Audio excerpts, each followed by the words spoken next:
question par contre sur C'est ça. la stratégie du système. Est-ce que le système.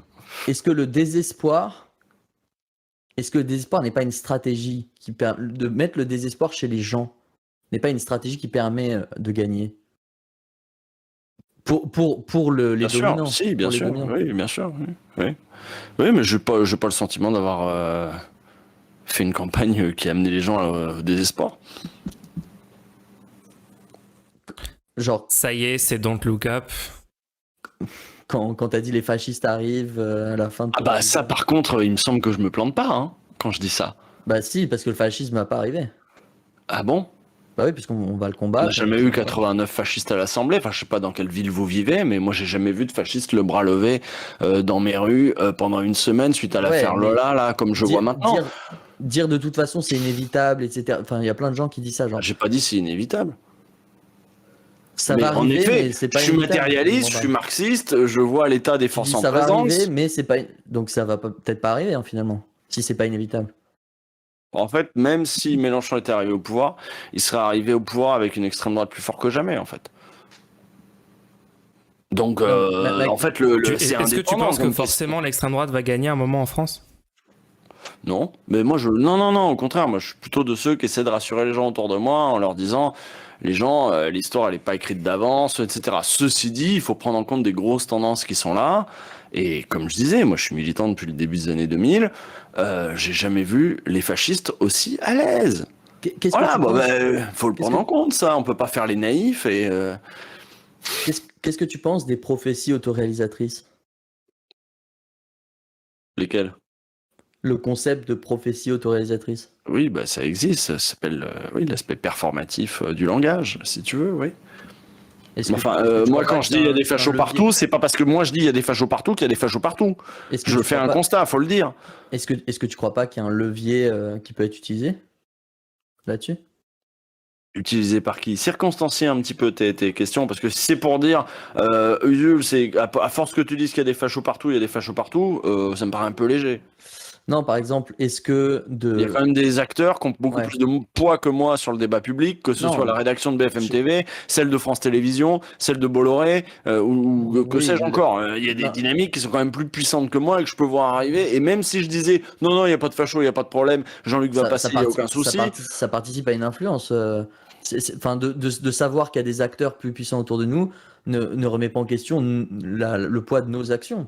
C'est pas parce que, oui, devant moi, j'ai tout le système entier, tout le monde entier qui tourne sans moi, que le fait que je fasse des choses n'est pas sans intérêt de réfléchir à quoi je fais. Qu'est-ce que je fais? Tu penses pas que je pèse chaque mot que je dis?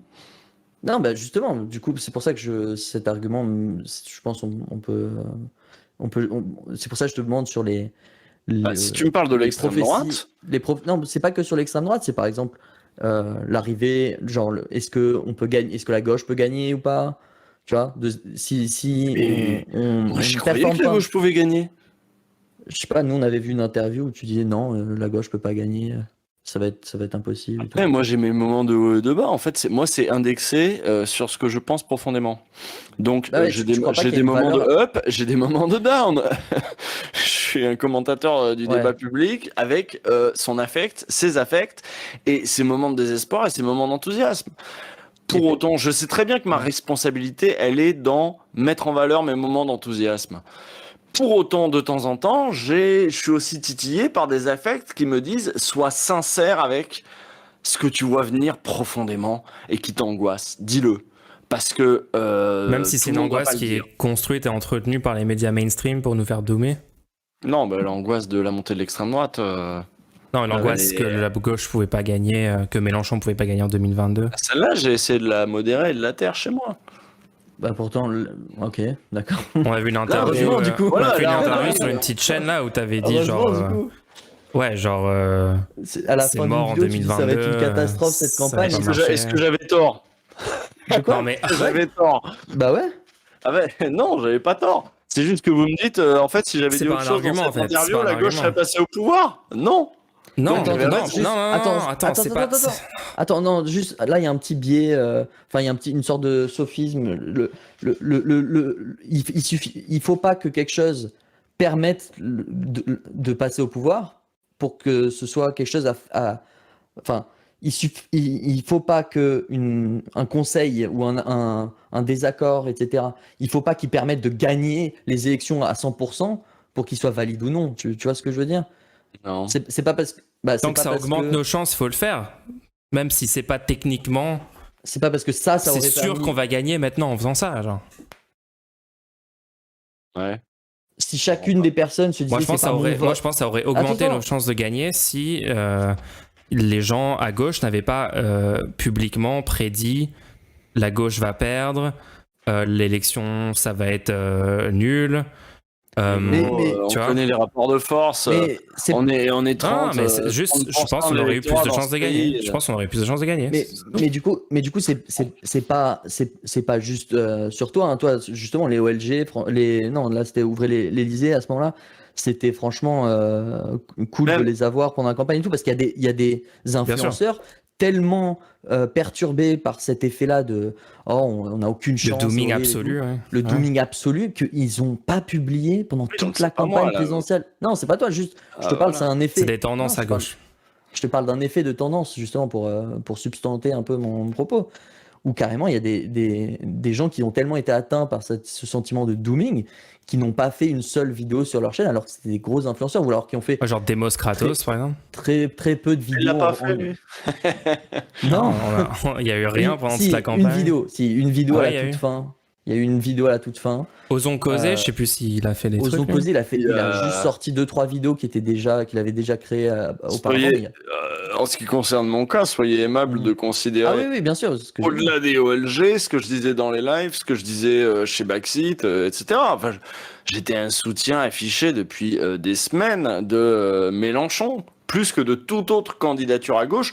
Et j'ai même envie de dire, faites-moi le crédit de prendre en compte ce que j'ai dit depuis des mois avant, quand je fais le grand retour de la gauche bourgeoise, quand je fais d'autres trucs où je dis Mélenchon, et si pour sauver la gauche, fallait sacrifier Mélenchon, etc., et que je lui reconnais tout ce qu'il a amené à la gauche, qu'il va donner la NUPES, en fait. C'est-à-dire qu'à gauche, il a établi un consensus anti-Hollande, anti-solution néolibérale, etc., de dire, bon, j'ai toujours poussé dans ce sens-là, dans le sens de ce qui a fini par donner la NUPES. Nous, comme tu as dit, on est des pestes parce que on va critiquer que ce qu'on trouve qui n'a pas marché. Mais c'est vrai qu'il faut reconnaître tout ce qui a marché, ça on remet pas en question. Hein. Bien sûr. Juste, nous, on plein de trucs positifs, mais c'est... Il y aura juste les petites critiques. Qui aiment bien, châtie bien. Parce que oui, vous êtes exigeant, du coup. Très, très exigeant. Bah, comme toi, d'ailleurs. Très exigeant par rapport à ce que tu veux voir au pouvoir, etc. Alors, on n'a pas les mêmes critères, oui. Pour moi, la fin justifie pas les moyens. Je peux avoir de temps en temps des critiques sur les moyens de la France insoumise. Ouais, bien sûr. Dire ça va pas, ça va pas.